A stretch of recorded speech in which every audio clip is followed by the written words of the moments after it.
Assalamualaikum warahmatullahi wabarakatuh. Alhamdulillah wassalatu wassalamu ala Rasulillah wa ala alihi wa sahbihi wa mawalah wa la haula wa la quwata illa billah. Allahumma arinal haqqa haqqan warzuqna ittiba'ah wa arinal batila batila warzuqna ijtinabah wa la taj'alhu multabisan alaina fanadil. Allahumma ja'alna mimman yastami'ul qawla fayattabi'u ahsanah fa innaka waliyyu dzalika wal qadiru alaih. Allahumma faqina fid din, Allahumma faqina fid din, Allahumma faqina fid din wa 'allimna ta'wil. Hadirin kaum muslimin dan muslimat, para pemirsa yang dirahmati Allah Subhanahu wa taala, dan para pemirsa di KPMI TV di channel YouTube yang semoga mendapatkan kesempatan untuk menuntut ilmu walaupun metode daring, walaupun metode secara webinar. Semoga itu tidak mengurangi semangat kita untuk menambah ilmu setiap hari agar kita bisa lebih bertakwa kepada Allah Subhanahu wa taala. Insyaallah pada hari ini kita akan melanjutkan kajian kita, yaitu bunga rampai silsilah pembahasan fikih muamalah, yang kita mulai dengan sesi yang pertama, yaitu pembahasan tentang muqaddimah ataupun pengantar fikih muamalah, yang mana ini adalah pertemuan yang ketiga. Pada pertemuan yang pertama kita telah membahas tentang azas ekonomi Islam. Pertemuan kedua kita telah membahas definisi harta, dan insya Allah pada pertemuan ketiga ini kita akan membahas dari mana harta itu didapat. Jadi kalau kita lihat pertemuan-pertemuan kita yang dulu dan yang akan datang insya Allah, kita sekarang di muqaddimah ataupun pengantar ekonomi Islam ini kita sedang membahas masalah filosofi tentang harta. Yang mana pertemuan yang lalu kita bahas masalah ontologinya, yaitu apa itu harta, definisi harta. Dan yang kedua yang sekarang kita bahas salah satu dari pembahasan filosofi, yaitu epistemologi, yaitu bagaimana. Nanti insya Allah juga kita akan membahas tentang ontologinya, atau tentang aksiologinya, yaitu kemana. Jadi pada pertemuan hari ini kita sedang membahas masalah epistemologi harta, yaitu yang kita namakan dengan dari mana harta itu kita dapat. Ini kita sedang membahas masalah filosofinya. Mari kita memberikan sebuah permisalan ataupun memberikan sebuah ungkapan agar kita bisa memahami sebenarnya harta yang ada pada tangan kita ini, harta yang kita miliki sekarang ini, dari mana sih itu semua? Baik. Misalnya, mari kita lihat, kita lahir di muka bumi ini tidak membawa apa-apa. Sehelai benang pun kita tidak membawa dari kandungan ibu kita. Namun begitu, padahal kita berada di atas muka bumi ini adalah tempat yang penuh dengan cobaan. Tempat yang butuh pengorbanan untuk bisa mendapatkan sesuatu. Beda dengan kehidupan di surga ataupun kehidupan di akhirat nanti. Kehidupan di surga hanya dengan pingin itu datang. Kata Allah SWT dalam Al-Quran, Allah mengungkapkan dengan tashtahil anfus. Apa yang dipingin oleh nafsu datang. Sudah ada para anak-anak kecil yang membawakan minuman, yang membawakan makanan, yang buah-buahannya menjuntai rendah ke bawah, bisa dipetik tanpa harus pengorbanan yang besar untuk mendapatkannya. Itu di surga. Begitu juga di neraka. Di neraka belum dipanggil pun sudah datang. Tapi yang datang azab. Yang datang minuman yang mendidih.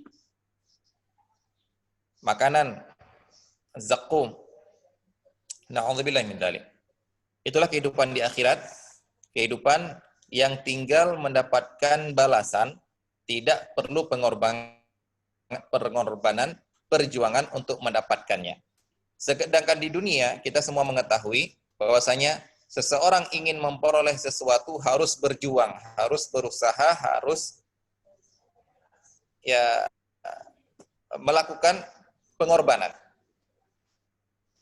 Nah, padahal kalau kita lahir di atas muka bumi ini, Allah Subhanahu wa taala tidak memberikan kita, misalnya tidak ada anak yang lahir membawakan modal emas, modal uang, modal perak, satu genggam di tangan untuk modal kehidupan pertama di atas muka bumi ini. Tidak.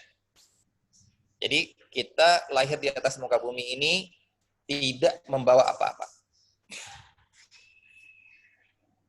Baik, mari sekarang kita bayangkan diri kita sendiri. Dari saya tidak lahir tidak membawa apa-apa, kok bisa sekarang saya memiliki apa-apa?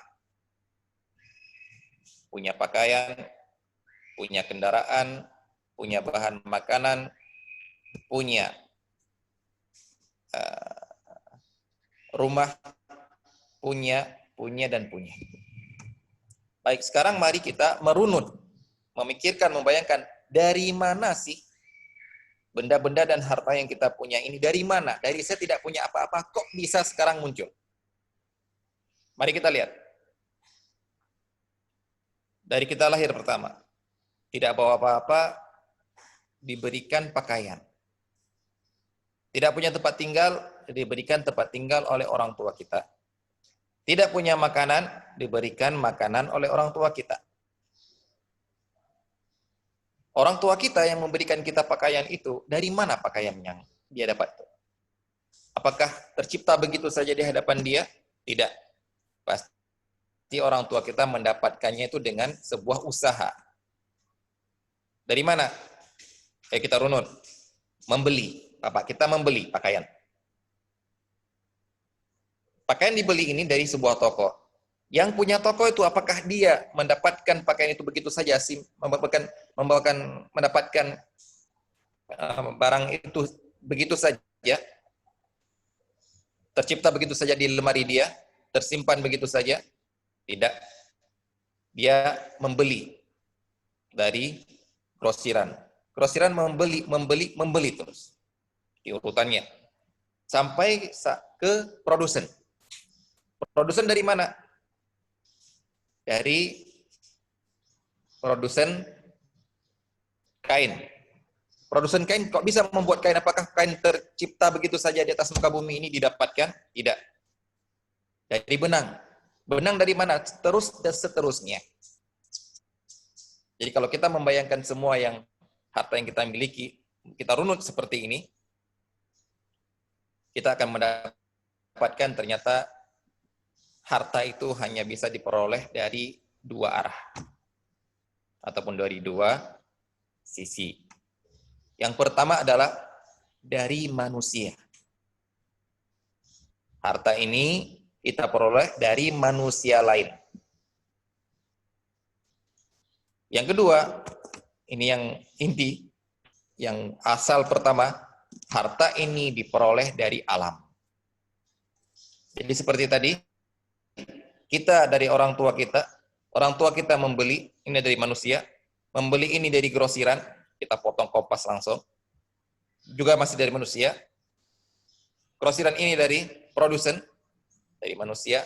Produsen ini ternyata ujungnya adalah dari alam. Baik itu tumbuh-tumbuhan, baik itu tumbuh-tumbuhan, baik itu sumbernya adalah hewani, ikan, daging, telur, ataupun benda mati yang lainnya, besi, pasir, tanah, air, barang-barang tambang yang lainnya, gas, ya, baik itu adalah benda cair, benda padat, ataupun benda berupa gas. Silakan kita runut. Ternyata kesimpulannya adalah harta yang kita dapatkan ini kita peroleh dari pertama dari alam. Ingat kita ketika pernah saya membahas masalah ini, ada orang yang langsung meloncat ke sumber aslinya. Itu dia mengatakan, dari mana? Dari Allah. Ciptaan Allah. Ya benar. Tapi menurut saya, ini bukan jawaban dalam pembahasan fikih muamalah. Fikih muamalah itu jawabannya harus ada unsur sebab akibat. Dari mana kamu bisa mendapatkan untung? Dari mana kamu bisa memperoleh profit yang besar? Kalau kita diwawancara untuk lamaran kerja, bagaimana cara kamu untuk meningkatkan profit pada tahun ini? Anda harus menjawab secara hukum sebab akibat. Yang ini tidak mempunyai pengaruh jelek terhadap akidah.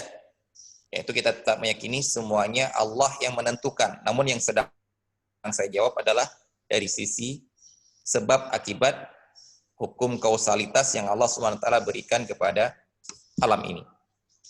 Jadi kalau kita lihat, kembalikan kepada dari mana harta itu berasal, yaitu yang pertama dari alam. Barulah manusia yang mengolah alam ini, manusia yang mencari ikan. Nelayan mendapatkan ikan. Ikan ini dijual terus dan seterusnya sehingga sampai ke dapur kita. Petani menanam gandum. Gandum dijual, diolah jadi tepung. Terus sehingga sampailah menjadi roti di rumah kita. Besi, nikel, timah, dan lain sebagainya. Kemudian eksploitasi, diambil, kemudian diolah, dicampur sehingga menjadi barang elektronik yang ujungnya sampai ke rumah kita. Jadi dari dua arah inilah harta itu kita dapatkan.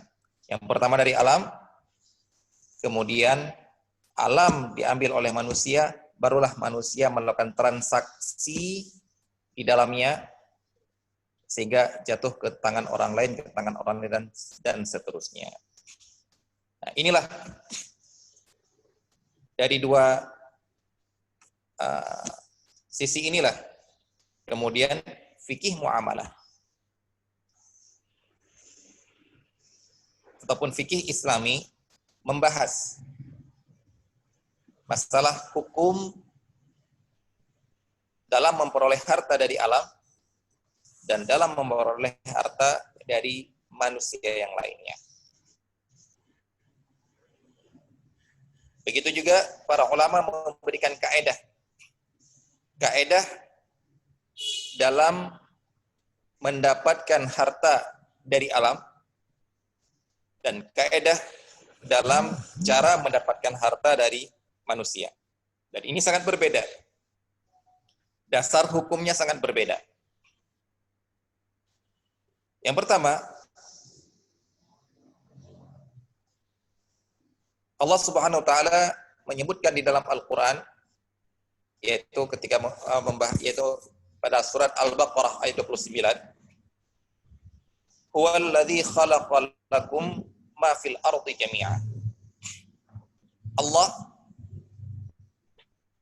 Dialah Allah yang menciptakan semua di atas muka bumi ini bagi kalian, wahai manusia. Allah yang menciptakan semua di atas muka bumi ini untuk kalian. Di sini disebutkan dengan kata-kata lakum. Ditujukan, diciptakan semua di atas muka bumi ini untuk kalian. Maksudnya untuk kalian apa? Silahkan kalian ambil, kalian miliki, kalian manfaatkan, kalian olah sesuka kalian. Allah mengizinkan bagi hambanya, makhluk-makhluk hidup yang ada di atas muka bumi ini, untuk mengeksploitasi bumi. Bukan merusak ya. Untuk memanfaatkan segala jenis barang-barang, benda-benda yang Allah ciptakan di atas muka bumi ini. Ayat ini, kemudian para ulama membawakan sebuah kaedah dalam cara memperoleh harta dari alam. Ayat tersebut berbunyi, al-aslu fil asya'i al-ibahatu wal hillu. Pada dasarnya, segala yang ada di atas muka bumi ini mubah hukumnya. Mubah apa? Mubah untuk kita manfaatkan. Al-hillu, halal untuk kita gunakan. Karena apa? Karena memang Allah Subhanahu wa taala menciptakan ini untuk kita. Jadi kita ambil tanpa izin tidak mengapa, karena itu sudah Allah Subhanahu wa taala ciptakan untuk kita. Jadi ayat 29 dari surat Al-Baqarah itu adalah surat berupa izin dari Allah bagi manusia untuk memperoleh harta dari alam. Jadi kita ke laut, mancing, tidak perlu izin. Ini milik kita. Siapa-siapa yang duluan. Kita ke hutan, ada hewan berburu, tidak perlu izin. Ini adalah dari alam yang Allah Subhanahu wa taala ciptakan untuk kita. Benda-benda barang tambang yang ada di dasar bumi, silakan ambil tanpa izin. Pada asalnya ya, kita katakan ini pada dasarnya. Nanti setelah di-coupling oleh orang lain itu lain lagi. Pada asalnya, silahkan ambil sesuka hatimu. Udara, air, dan kamu bercocok tanam, muncul dari tanah, itu silakan manfaatkan. Tidak perlu izin baru, karena ayat tersebut sudah diizinkan oleh Allah Subhanahu. Dengan ayat tersebut sudah diizinkan oleh Allah Subhanahu wa taala. Pada asalnya mubah. Sampai datang larangan yang kalau kita katakan istilah pada dasarnya pasti ada pengecualian. Pada dasarnya mubah. Silakan kamu ambil, kamu manfaatkan, kamu makan, kamu simpan, kamu tabung, silakan. Kecuali yang diharamkan oleh Allah Subhanahu wa taala untuk kita makan, untuk kita simpan, untuk kita manfaatkan.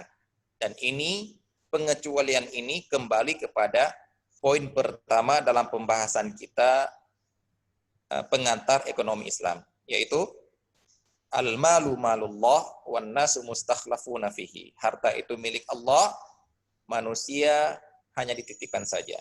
Berarti Allah Subhanahu wa taala yang berhak mengatur.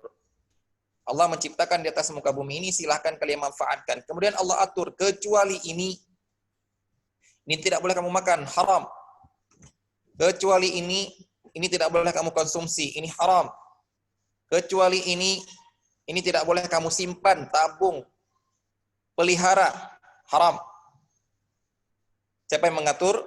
Yang mengatur adalah yang menciptakan benda itu, dan yang membolehkan kita memanfaatkan ciptaannya di atas muka bumi ini. Maka kajian kita ini tentang pengantar ekonomi Islam ini berurutan sebenarnya. Kalau kita pahami, insya Allah bisa seperti kita katakan, bisa menjadi modal bagi kita dalam mempelajari seluruh pembahasan harta di dalam fikih. Jadi ini dalil yang mengatakan bahwasanya semua di atas muka bumi ini adalah halal, pada asalnya dia adalah dibolehkan kita manfaatkan kecuali yang Ada beberapa yang dilarang oleh Allah Subhanahu wa taala yang itu bisa kita pelajari di dalam fikih Islami. Apa contohnya? Contoh yang dibahas di dalam fikih tentang memanfaatkan alam, memanfaatkan harta yang Allah Subhanahu wa taala sediakan di alam ini. Di antaranya adalah pembahasan di dalam fikih yang disebut dengan ihya'ul mawad, pembukaan lahan baru. Yaitu bagaimana seorang datang ke sebuah tempat di alam ini yang belum dimiliki oleh orang lain. Kemudian bagaimana caranya dia memindahkan dari alam menjadi milik dia. Dibahas di dalam fikih yang dinamakan dengan membuka lahan baru. Apa syarat-syaratnya sehingga kalau orang memperlakukan bumi ini ataupun lahan ini, apa syarat-syaratnya dia dalam memperlakukan lahan ini sehingga secara fikih, secara hukum Allah Subhanahu wa taala sah tanah ini ataupun lahan ini menjadi milik dia. Yang kalau sudah sah milik dia, berarti tidak boleh diperebutkan lagi, tidak boleh diambil oleh orang lain lagi, kecuali dengan izin dari dia. Ini dibahas di dalam fikih dan insya Allah kalau kita lanjutkan terus kajian kita, insya Allah akan kita sampai dalam pembahasan itu. Ihya'ul mawad. Ini adalah proses bagaimana cara memanfaatkan alam yang awalnya milik bersama, milik semua orang, kemudian menjadi milik kita pribadi. Contoh yang lain adalah seperti memancing ataupun berburu. Juga dibahas di dalam fikih. Walaupun pembahasan dalam fikihnya ini lebih cenderung ke dalam fikih penyembelihan, bukan fikih muamalah. Mengambil barang tambang. Ini juga dibahas dalam fikih, walaupun yang dibahas adalah biasanya ada di fikih zakat, yaitu zakatul ma'adin. Kayu bakar, memanfaatkan rumput dan kayu bakar di alam. Ini juga dibahas di dalam fikih dan lain-lain. Dan pembahasan masalah ini, pembahasan masalah poin yang ini yaitu harta dari alam, itu yang saya pahami itu sedikit di dalam fikih. Kenapa sedikit? Karena pada asalnya hukum mengambil harta dari alam itu halal. Berarti yang halalnya banyak, yang haramnya sedikit. Jadi pembahasan di dalam fikih sedikit. Karena yang lain boleh. Sangat sedikit. Nah, seperti tadi kita contohkan seperti ihya'ul mawad, membuka lahan. Kapan dia bisa menjadi lahan dari milik alam menjadi milik manusia. Kenapa ini kita ulangi lagi kenapa dia sedikit pembahasannya? Karena al-aslu fil asya'i al-ibahatu wal hillu. Karena pada asalnya semua yang atas muka di alam ini adalah mubah untuk dimanfaatkan, mubah untuk dimiliki, dan halal untuk dikonsumsi. Sehingga pengecualiannya yang sedikit. Pengecualiannya yang sedikit. Kapan haram, kapan yang mana benda-benda yang haram, mana hewan-hewan yang haram, mana sumber alam yang haram untuk kapan dia haram untuk dimanfaatkan, itu sangat sedikit. Baik. Ini adalah sumber yang pertama kita memperoleh harta, yaitu dari alam. Yang kedua, dan ini yang paling banyak pembahasannya. Kenapa ini paling banyak pembahasannya? Karena coba kita bayangkan sekarang, siapa sih di antara kita yang kalau mau makan nasi nanam sendiri? Benar-benar muncul dari alam, begitu muncul dari alam langsung itu adalah milik kita.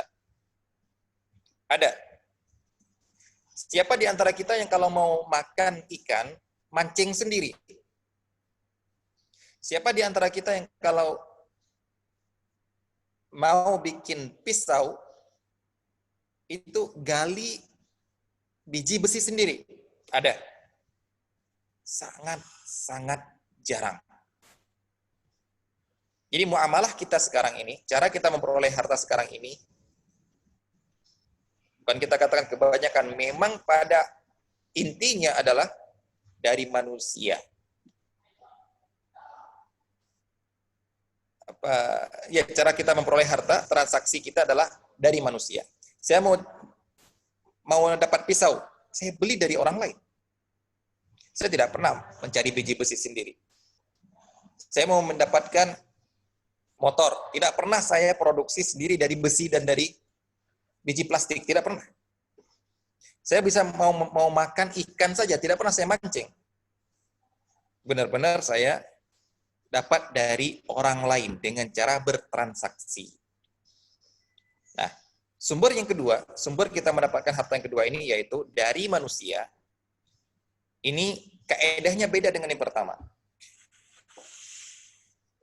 Kaedah yang untuk mendapatkan harta dari manusia kita dasarkan pada firman Allah Subhanahu wa taala surat An-Nisa ayat 29. Allah Subhanahu wa taala berfirman, "Ya ayyuhalladzina amanu la ta'kulu amwalakum bainakum bil batili illa an takuna tijaratan an taradhim minkum." Wahai orang-orang yang beriman, janganlah kalian saling memakan harta sesama kalian secara batil. Secara batil, secara tidak sah menurut pandangan agama. Illa, kecuali. Jadi perintahnya yang pertama jangan. Jangan dulu. Kecuali.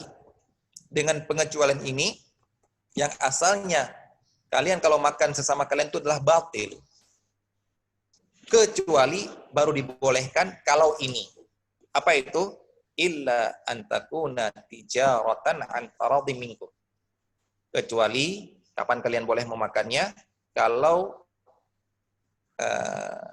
berdasarkan transaksi yang berlaku di antara kalian secara ridho. Nah, dari ayat ini bisa diambil kaidah bahwasanya al-aslu fi amwalin nasi at-tahrim. Pada dasarnya harta manusia itu haram untuk kalian manfaatkan. Maksudnya apa? Harta manusia lain yang ada di tangan manusia lain haram haram bagi kalian untuk memanfaatkannya. Beda dengan yang alam tadi. Pada asalnya yang ada di alam bebas itu halal untuk bagi kalian untuk memanfaatkannya. Silakan ambil. Tapi giliran harta yang ada di tangan manusia lain haram bagi kalian untuk memanfaatkannya. Memanfaatkan dengan cara konsumsi, dengan cara menggunakannya, dengan cara memilikinya, menggunakannya, dan lain sebagainya. Haram pada asalnya, pada dasarnya. Illa, kecuali. Nah, berarti kalau ada pengecualian, nah pengecualian inilah yang kemudian dinamakan dengan transaksi. Baik itu transaksi komersial ataupun transaksi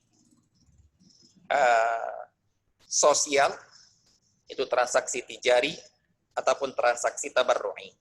Jadi akan kita bahas macam-macam model transaksi dan konsekuensi-konsekuensinya. Baru boleh. Berarti pada asalnya haram, kemudian baru boleh kalau seperti ini. Itu harta di tangan orang lain. Dan inilah pembahasan inilah yang paling banyak dibahas di dalam fikih muamalah. Jadi kalau kita baca fikih muamalah dari bab jual beli sampai dengan wakaf, jual beli, pinjam meminjam, hutang, gadai, yang jual beli pun sangat bermacam-macam. Jual beli buah di pohonnya, kemudian berbagai macam transaksi, jualah, wakalah, dan lain sebagainya yang ujungnya adalah biasanya di fikih nanti akan kita bahas adalah wakaf. Nah, ini adalah proses transaksi berpindahnya barang atau manfaat sebuah barang dari manusia ke manusia. Dan ini yang paling banyak dibahas karena pada asalnya berpindah dari manusia ke manusia itu tidak boleh, kecuali yang diizinkan oleh syariat. Nah, apa yang diizinkan oleh syariat itu yang dibahas di dalam fikih. Karena sangat banyak proses transaksi berpindahnya benda ataupun harta dari manusia ke manusia, maka sangat banyak pembahasan ini di dalam fikih. Jual beli, berpindah barang. Utang piutang, berpindah barang. Kapan jual beli yang haram, kapan jual beli yang halal, dibahas di dalam fikih. Metode hutang bagaimana yang halal, metode hutang yang bagaimana yang haram, dibahas dalam fikih. Pinjam meminjam. Kapan boleh, kapan tidak boleh, kapan wajib mengembalikan, dan lain sebagainya. Mewakilkan, apa hak wakil, apa hak orang yang mewakilkan, apa kewajiban dia yang boleh dilakukan, apa yang tidak, dan lain sebagainya dibahas di dalam fikih. Sewa menyewa yang asalnya milik orang lain, kemudian sekarang boleh saya manfaatkan dengan akad sewa menyewa. Apa konsekuensinya? Apa yang boleh dan apa yang tidak boleh? Ini juga dibahas di dalam fikih. Jadi pembahasan cara mengambil harta dari orang lain ini lebih banyak, ini sangat banyak dibahas di dalam fikih karena inilah pada asalnya tidak boleh kita mengambil dari orang lain kecuali dengan Allah katakan tadi dalam Al-Qur'an illa antakuna tijaratan antaradim minkum, kecuali cara mengambilnya adalah dengan jalan transaksi yang kita namakan dengan perniagaan, perdagangan, namun lebih cocok kita katakan transaksi. Karena cara berpindahnya dari orang lain ke kita bukan hanya dengan transaksi, bukan hanya dengan cara jual beli, tapi juga dengan transaksi-transaksi lain di dalam fikih. Jadi dari dua hal ini, dari kita memahami epistemologi harta ini dari dua arah ataupun dua sumber harta yang dapat kita peroleh, kita bisa memahami mana yang lebih perlu kita bahas lebih dalam. Mana yang pada asalnya dia adalah halal. Mana yang perlu kita tanya boleh atau tidak. Mana yang perlu kita tanya ini haram apa tidak. Mana yang perlu kita tanya ini halal apa tidak. Dari mana kita bisa membedakan dari sumber harta yang mana yang sedang kita bahas. Dari alamkah ataupun dari manusia. Kenapa banyak pembahasan dalam fikih yaitu transaksi antar manusia? Kenapa di dalam fikih sedikit dibahas cara mendapatkan harta dari alam? Semua itu dapat kita pahami dari sisi epistemologi tadi, yaitu dari mana harta itu bisa kita dapatkan. Kita cukupkan di sini kajian kita. Insya Allah akan kita lanjutkan pada kesempatan yang akan datang, yaitu poin yang keempat, konsep ridho. Tadi kita katakan,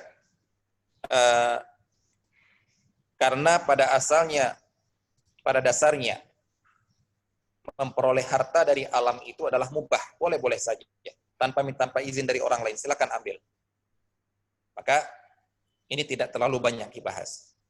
Namun, karena mengambil harta dari tangan orang lain, pada asalnya haram, kecuali kalau diridhoi. Maka kita akan memperdalam insya Allah pada pertemuan yang akan datang apa itu konsep ridho sehingga kita boleh mengambil ataupun memanfaatkan harta yang ada di tangan orang lain. Demikian yang dapat kita sampaikan. Semoga dapat bermanfaat bagi saya pribadi dan bagi para pendengar sekalian. Wassallallahu ala nabiyina Muhammad wa ala alihi washabihi ajma'in. Assalamualaikum warahmatullahi wabarakatuh.